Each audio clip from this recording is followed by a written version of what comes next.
Hi guys, welcome back to an intensive seminar session with me once again for 0500 First Language English. But in this session, I'll be focusing more on your paper 2, directed writing, as well as your composition. Okay, so let me start sharing the screen with you. Okay, I hope that you could see the screen right now. Let me just adjust my video screen. Okay, now, so yes, talking about your paper 2 directed writing and composition, you need to know that you need to span about 2 hours to complete this paper, and there will be 80 marks given for both sections. That means for directed writing 4 marks, and for your composition for directed writing 40 marks, and for composition another 40 marks. Therefore, you need to answer both questions, okay, in the given sections. And for directed writing, obviously you can get the reading text from the reading insert. Great. Talking about directed writing here, okay, so this is section A, directed writing, which allows you to get about 40 marks. So I would say that this is definitely a very big chunk of mark. Like I would say it's a big sum of marks in order for you to secure really good total scores for your paper 2. So you are compulsorily needed to answer based on 1 or 2 tags. So it doesn't mean that you need to be getting only single tags, because if you look at like your previous papers, like past year papers, some past year papers would be only focusing on a single tags. But if you look at 2020 syllabus, okay, if you look at the specimen, the candidates will be given with 2 tags. So yes, you can expect for a single tags or a double tags, like 2 tags, but the total number of words, so the word count for both tags will be 650 to 750 words in length. Okay, now do you need to think about interviews, do you need to think about writing journal, okay, writing newspaper report? No, you need to only focus 2 types of writing, which are letter writing, so it could be a formal or informal letter, or you need to focus on writing a magazine or a newspaper article. Okay, now obviously the reason for your writing would be generally presenting points on both sides. For example, you're showing your agreement or disagreement, so it's quite discursive. And let's say you're only supporting on one side, therefore it might be a little bit more on argumentative style. Or let's say that your answer is focusing more on persuading somebody, then it's more to persuasive style. Okay, so remember, it's either going to be discursive, argumentative, or even persuasive. Okay, and how long should be your answer? You're supposed to write about 250 to 350 words. And when we look at the assessment objectives, I would say that this question needs 2 different assessments, writing and also reading. But obviously writing has more importance. Okay, that means it's all about looking at the candidate's ability to put their ideas, to justify, to evaluate, to agree or to disagree by using sophisticated evaluation. So how can we determine that that your evaluation is good as based on certain criteria based on writing skills. So for an example, when you write your evaluation, we must be able to see how well you could articulate your experience and how well you could express what you thought, you felt, and also how well you have imagined it. And obviously, when you are putting your ideas in a piece of writing, the structure and the organization of the points are very, very important. So whether your evaluation or your comments are everywhere in the text, or you have specifically followed a particular style according to the question, okay, in order to achieve a organized or an appropriate structure in your answer. And again, when you express yourself in a written form, vocabulary is extremely crucial, like the choice of your vocabulary. So for directed writing, we expect you to have more formal vocabulary or even more sophisticated vocabulary. Okay, and always remember your your type, what type of writing, and then your audience, and also your purpose of you writing the letter or the article, which will eventually gives an idea of the overall register of your writing. Or maybe we are also focusing on the entire tone and the structure. And finally, do not forget your GPSS, your grammar, punctuation, spelling, and sentence structure. Always remember that if you have problem with your sentence structure, in that case, you are going to have problems with a punctuation. That means you will definitely wrongly punctuate your sentences. For an example, if you've been asked, let's say if you want to write a complex sentence, therefore you might start your complex sentence with a dependent clause and then ending the sentence with an independent clause. Therefore, a comma is definitely necessary in between dependent and independent clause. So if you fail to understand this general rule, most probably you would have you know you would have left that comma, okay, like without putting it in between this dependent and independent clause. So that's what I'm emphasizing here, that sentence structure is highly related with punctuation. So if you do not want to get your punctuation wrong, you need to get your sentence structures accurately done in your answer. Okay, so that is I think enough explanation for writing assessment. Now let's focus on reading assessment.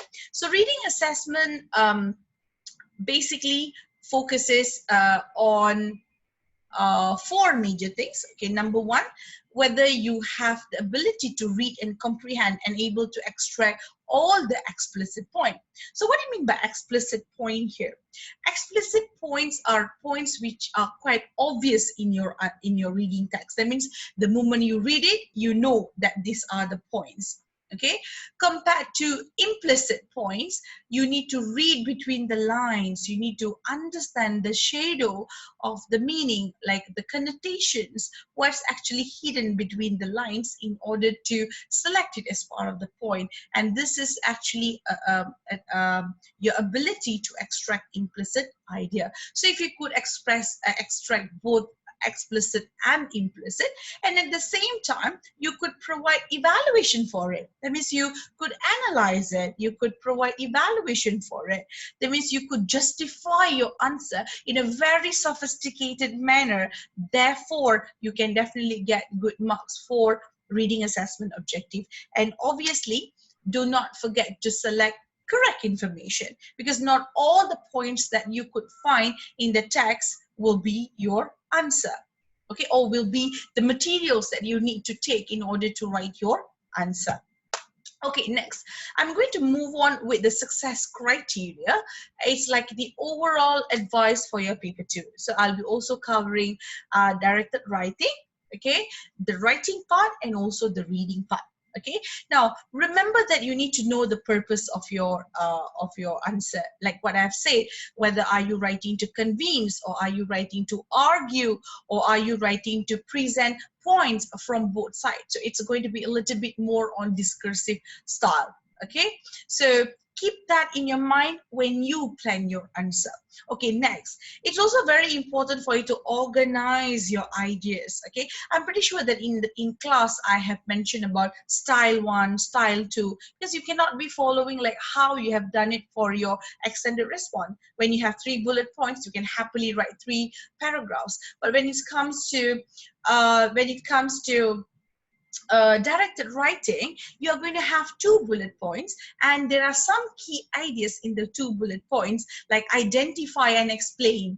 So most probably when you put the answers, you could actually combine all the all the keywords in the 2 bullet points. For an example, identify, explain, and evaluate, or identify, explain, and provide own opinion. So therefore, you do not need to write like one paragraph, one long paragraph only for the first bullet point, which is identifying the points, and then you keep another paragraph only to evaluate your ideas. So this may sound a little bit monotonous. Therefore, what you could do, you could obviously take the ideas from the text, and then you can show your evaluation by providing your agreement or your disagreement. Okay, so you could actually do it together. You can combine these ideas. So let's say the combination of ideas comes about 6 to 7 sets, let's say 6 sets. Therefore, you can just divide these ideas into 3 different body paragraphs, only focusing on the content. Okay, so that is the idea about how you can basically build your argument logically and persuasively, rather than just listing all the ideas, okay, through the same order of the text. Okay, great. Now, it's very important for you to use your vocabulary carefully and deliberately. Okay, so try to use a precise and appropriate words, and please do not repeat the same words, like using simple words or copying vocabulary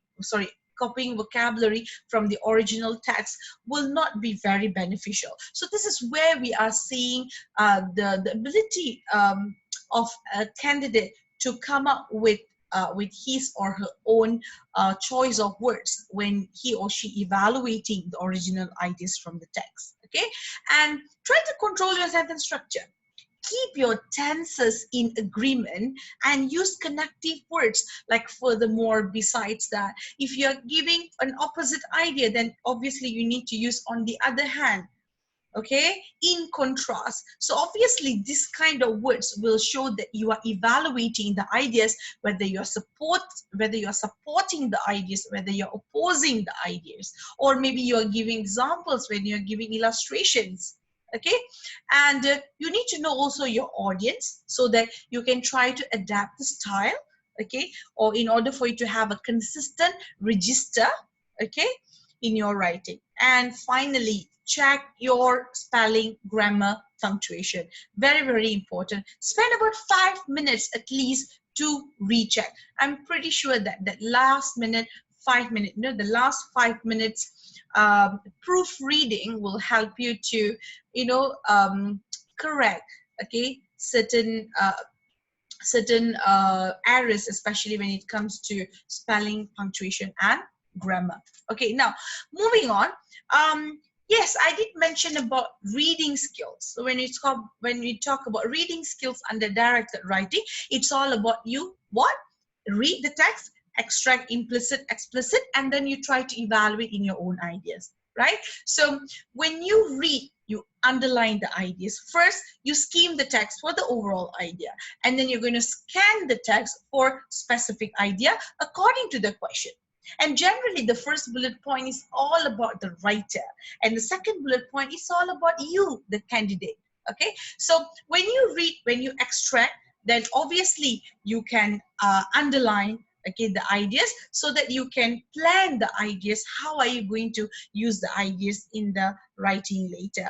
And do not repeat the ideas, because sometimes certain ideas will serve as the main idea, and there will be a lot of specific description or specific explanation, or maybe the explanation can come with examples. So if you are considering to take the whole thing, then most probably you might actually exceed your own word limit in answering directed writing question. Okay, so the idea is keep yourself, keep your mind prepared to criticize. So it's all about, when you see the view, how do you criticize it? Okay, so as you read the text, look for clues. You need to know the writer's attitude. For an example, remember we actually did a text about whether teenagers should do house chores. So there's like the presenter, and there was Mr. Jorbert, and the presenter was quite outdated, and she was like, I would say she's a bit traditional parent, whereby she wants the teenagers to do house chores, compared to Mr. Jorber's attitude, whereby he is actually like a modern parent. He wants the children to focus more on ideas. And yeah, so he's trying to be a little practical with this argument. So knowing the writer's attitude will help you to put your idea based on their viewpoints. Okay, so that, because sometimes what they say can be very biased. So when they are biased, it gives you another opportunity to criticize their views. Okay, and also it's very important for you to include a range of ideas from the text. So you need to include both implicit and explicit, and whatever ideas that you use, make sure that you have taken it from the text, and paying attention to the bullet points when you are planning your content will definitely help you to do this better. Okay, now moving on, always remember that, like what I have mentioned, you'll be getting about one text or two texts. Okay, and generally opposite point of views if you're getting two texts, like what I've just mentioned. Like, let's say, even though if it's going to be a single text, but in case if you're having two different people in the text, obviously there will be two contradictory ideas, okay, being presented. But let's say if you have only one presenter or one writer for one article, but you've been given with two articles, therefore there will be two opposite point of views. Okay, and you may get 2 or 3 bullet points, but looking at the specimen paper, I would say that 2 bullet points. Okay, now the text or the text will be in non-fiction, so it will be it will be containing ideas for you to agree or disagree, like what I have mentioned, letter, article, or speech. Okay, and discursive, giving points for both sides, or argumentative, agree or disagree, or it also can be slightly persuasive and informative. So always remember, we'll be having a specific audience and aim for 350 words. I mean, this 350 words should be well developed and with supported ideas. That means not just general sentences with common ideas, and there's something like something which does not really relate to the question. Okay, so the structure is very important. So just try to base your writing by following the bullet points, but again, sequence the bullet points according to the points that you can take it from the reading material. So remember, judgment, evaluation must be very convincing, must be rational, must be persuasive. Okay, and remember that all these type of writing are generally formal, and unless you've been asked to write an informal letter, I just put there a speech because I just look at past year papers. There's a lot of questions on speech as well, but I think you do not need to focus much on speech, writing speech. You need to focus on writing letter, and also article like magazine or newspaper. Okay, and what would be an effective way? You can always start with the side that you disagree, that you do not support, and then you can provide reason for disagreement.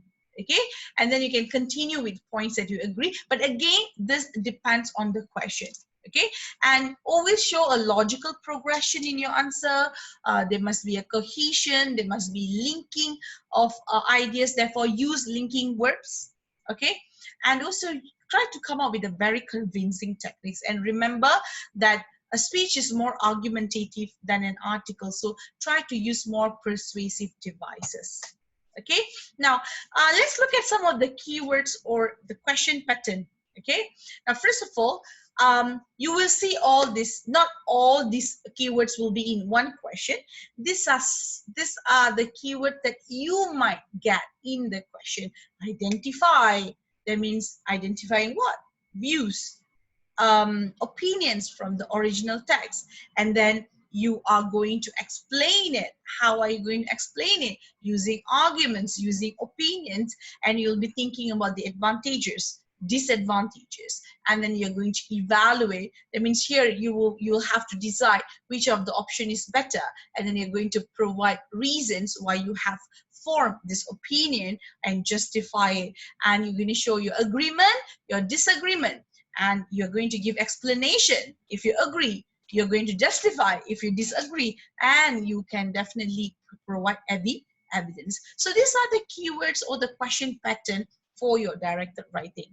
Okay, and these are some of the expressions that you can use in order to show evaluation. I'm just sharing this thing here, so whenever you have free time, you can check these slides. Okay, like if you are showing your claim, or if you're expressing your agreement, or if you're coming up with a very general statement to show your evaluation, then you can use all these expressions. Okay, and I have more, so whenever you have free time, you may look into detail on all this. Okay, so this is an example of question here. So this is about, okay, question 1. Imagine you're a listener who has moved from the city to the countryside and found it is beneficial. Write a letter to Mr. Smith in response to the views given in the radio and interview. So you're writing this to Mr. Smith, and in your letter, you are going to evaluate Mr. Smith's reason for moving his family to the countryside, and you're going to explain why you think the move did not work. So here, the first part is evaluating Mr. Smith's reason. When you read the text, you're going to extract all his reasons why he would like to move his family to his countryside. So based on that, you're going to evaluate. That means you're going to criticize his reasons, whether you agree or you disagree. But again, the second part of the idea is you're going to explaining why you think the move did not work. So you are going to provide reasons for why his move did not work. So the first part of the bullet point is all about Mr. Smith's reason. You are going to criticize his reason. The second bullet point is all about your opportunity to express your reasons why his move did not work. Okay, so you're going to write about 200 to 350 words, and generally the first line, the sentence starter, will be given to you in the question. So this is to dear Mr. Smith. And obviously you need to change this part. It's not 10 marks are available for the content, so you got to change this. It's going to be 15 marks, okay, available for the content. Okay, sorry, 10 marks available for the content, and also 15 marks available for the quality of your writing. So in total, sorry, I'm very sorry. So this is actually supposed to be, okay, just hold on, yeah, moving to this part here, because when we talk a lot, we tend to forget. Yeah, so the writing is 25, reading is 15. Okay, sorry, I think we have to change this part here. So writing is 25, so it's not 15, and reading is 10, 15. Okay. Okay, now, so this is the sample text here. Okay, now I am going to help you to structure and to organize the points. Okay, now, so in the introduction, obviously you need to introduce yourself, because the person who will be receiving your letter wouldn't know okay, your good self. So you can obviously have a self introduction. That means you're going to write the purpose of you writing the letter, okay, and the first body paragraph, sorry, okay, the first body paragraph and the second body paragraph, okay, will be focusing on the reasons for moving his family to the countryside, and then you're going to evaluate all the reason. So in this question, I would say that the third body paragraph, you can keep it just to write your own evaluation on why his move did not work, and finally you stand on the topic, or you can give your final suggestion about the topic. Okay, now, so I think that whatever that I have shared with you will be very beneficial for you in answering your directed writing question. Now, let's move on to the last part of today's session, which is composition, writing descriptive or narrative essay. Now, before I start telling this, know your strength, know your limitations, then you choose the best option here, because not every single student, not every candidate has the ability to write descriptively. Maybe some of you find it so difficult to express what you see, what you hear, what you feel, even what you smell and what you taste descriptively. So you tend to use general basic words. If you are a person who is not very expressive, you can't really use a specific figurative speech, sorry, figures of speech in writing descriptive, in writing descriptive writing, then don't choose, because somehow you could manage narrative essay. You have read books, you have watched movies, so you could definitely get a little inspiration, and you could develop a story, like something that you personally have experienced, for an example, or what you have seen others have experienced. So in case if you are struggling with descriptive writing, then please choose narrative writing.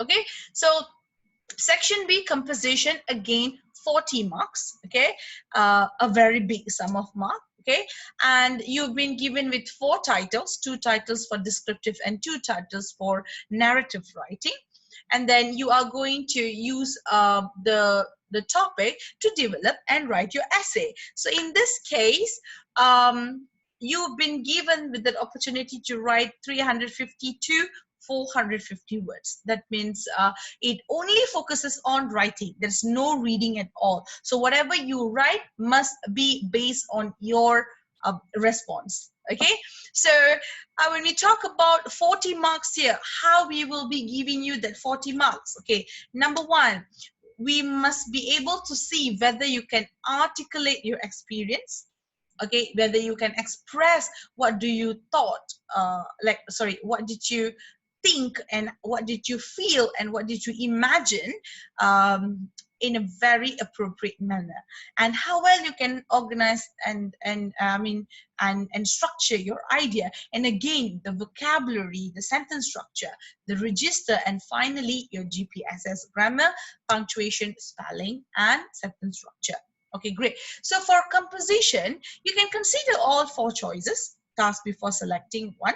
Okay, but remember that the key features of the type of writing that you choose, descriptive or narrative, and keep this in mind as you plan and write your composition. Okay, now I want you to like plan your plan your composition. Okay, like don't only focus on the content. You need to know how are you going to start it, and also you need to think about how are you going to end the story. That means, let's say if you're going to write a narrative essay, do not start writing without thinking or without planning how you are going to end your story. Okay, so try to be convincing and try to use original idea. Okay, for an example, if you would like to adapt a story from a book or from a movie, like what I have mentioned, adapt, don't copy. So in case if the examiner has read or has watched that movie, then you don't have, that means you do not have your ability to be creative with your question. Okay, and and try to be convincing, like what you say, choose vivid vocabulary in the sentence structure is very important, and also check for your other spelling like what I have mentioned just now. Okay, now I'm just going to share with you some of the differences between descriptive and also narrative element. Okay, now when we talk about descriptive, don't tell a story. This is a common mistake that candidates do. They tell a story. I went, I saw, I said, I talked. The more verbs that you have, the more actions you have, that means there is a tendency of you writing a story instead of giving a descriptive idea of the topic selected. So the content is basically only one thing: describe, describe, describe. You cannot be having story. Okay, now for that, in order for you to not to have a story, you need to follow a particular structure. What structure do you need to use? Spatial order. If you are describing a place, for an example, describe a museum. So you start describing the entrance, you start describing maybe the walkway, and then maybe you want to describe a particular monument. You understand? That means that when you start describing as you start moving. Therefore, the tendency of you to tell a story is not very high. That means, you know, I'm here at the entrance and I'm just going to use all my sensory details to describe whatever I see, whatever I hear, whatever I feel, whatever I taste, whatever I smell. Okay, and all this, every single sensory details that you use should contain vivid adjectives, not common adjectives, vivid adjectives, strong adjectives. That means when you want to say big, big is cliche, so come up with some other words that you can use to describe big, humongous, enormous. So if one candidate is, ended up using the word big, when there's another candidate has ended up using enormous or humongous, obviously more marks will be given for the second candidate. Clear? So all your all your 5 senses that you have, in order for you to use them effectively, then you need to use vivid adjectives, sophisticated vocabulary, and most importantly, I want you to use figures of speech, simile, metaphor. Obviously I did not put all this in here because I have given you a lot of notes on metaphor, simile, personification. But but in case if you would like to just recap, simile, when you're doing a comparison using like or as. If you are using a metaphor, that means it's a comparison without using like or as. For an example, she is the headache. You're comparing how troublesome is she, okay, to a headache, but without using the word like. Okay, so she's like a sunshine. You're comparing that person to a sunshine. Okay, and when you talk about hyperbole, it's all about exaggeration. I'm so hungry until I could eat a horse. Therefore, like, obviously you cannot eat a horse even though how hungry you are, but it's just an exaggeration.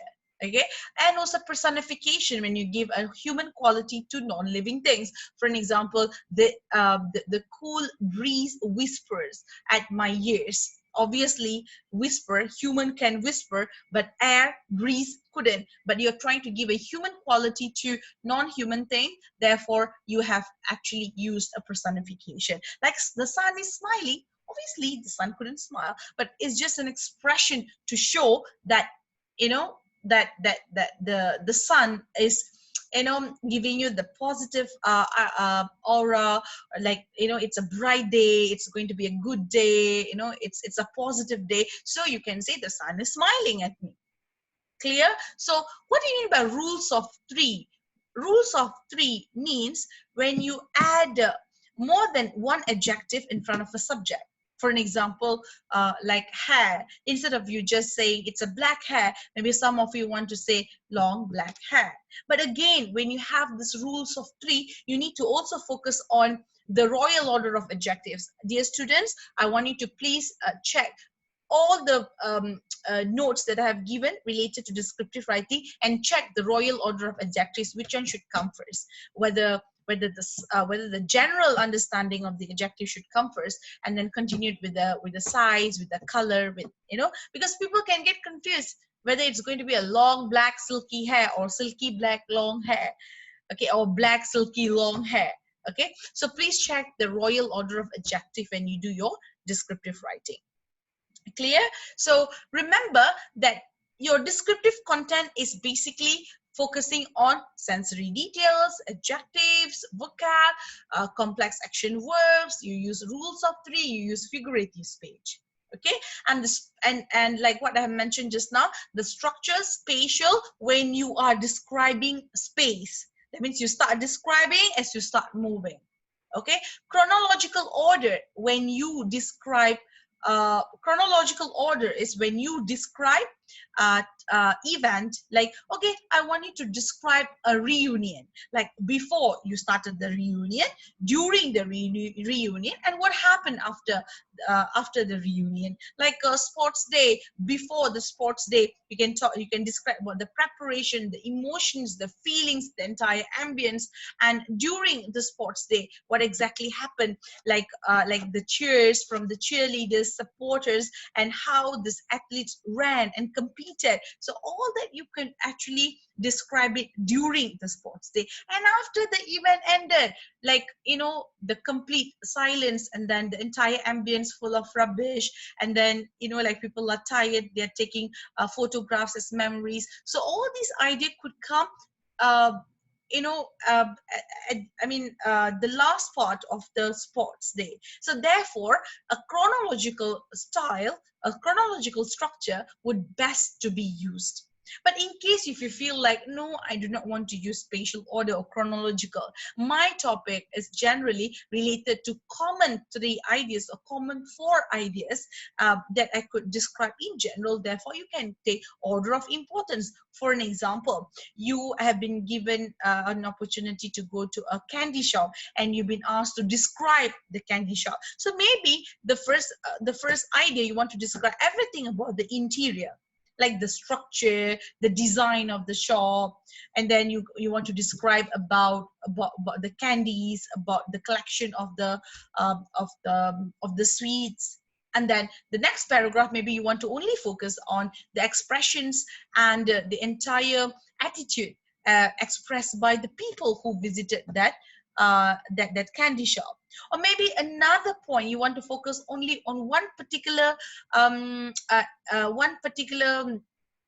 incident that happened, but you would like to say it very expressively, very descriptively. Therefore, this is a type of structure whereby you are focusing on order of importance. You start telling what is the most important point, and then you finish it with the least important point. Clear? And remember, sensory details, describe, and describe from the beginning till the end. But when we compare to a narrative writing, narrative is actually content based. That means the content is plot. When we talk about plot, I hope that you still remember what do you mean by plot? Exposition. You are starting your exposition, your story, with different narrative leads, which I have shared with you too. Different types of narrative lead, like you're starting a story with dialogue, you're starting with action verb, or you're starting with question, or you're even starting with a ending. The last part of your story, you put it at the beginning of the story. So when you are writing the exposition, always remember narrative lead. And generally, you need to introduce characters and the atmosphere, like the setting of people, setting of time, setting of place, like the weather, everything in the introduction. And then you really need to introduce the conflicts. Without conflicts, you cannot run the story. If without conflicts, you ended up writing an autobiography, like a very plain story without any issues. Because when you have the conflict, you tend to develop the conflict, and the climax is the nail-biting moment when you will realize a little turning point or a turning point in your story. And then once you have revealed the most important part of the story, then you tend to have falling action, and you try to end your story with appropriate narrative ending. It could be happy ending. Cliffhanger ending is not very advisable for IGCSE English, because we are not going to, the examiners are not going to remark or mark or remark the second sequence of your story, maybe the next IGC examination, and you're not even a director, that you have a particular audience to watch the second part of your story. So always do not have cliffhanger in your IGCSE narrative essay. Okay, you're supposed to end it properly. It could be ending, it could be a surprising ending, happy ending, sad ending. That means you're leaving you're leaving your readers with a lot of emotions, like emotional ending. But make sure there is a proper ending for your story. Okay, and plot, focus on the features that I've given: point of view, first person point of view. Okay, and you should know the limitation of first person point of view. If you are in the story, you can only talk about yourself, you can only express yourself. But if you have selected third person point of view, obviously you can talk about everyone else in the story, like their emotions, like you like what they think in their heart and their mind. So that is a point of view. And characters, do not have more than 2 to 3 characters. Like, just nice, you're not writing a novel, you're just writing 350 to 450 worth of a short story. Therefore, just have 2 to 3 characters. Okay, and setting, what I have mentioned, you can focus on the temperature, weather, like the landscape, and then the type of people. Okay, and the time, whether it's winter, autumn. So everything will come under setting. Dialogues are very important to give life to the characters in your story. So without dialogue, it seems to be a little dead.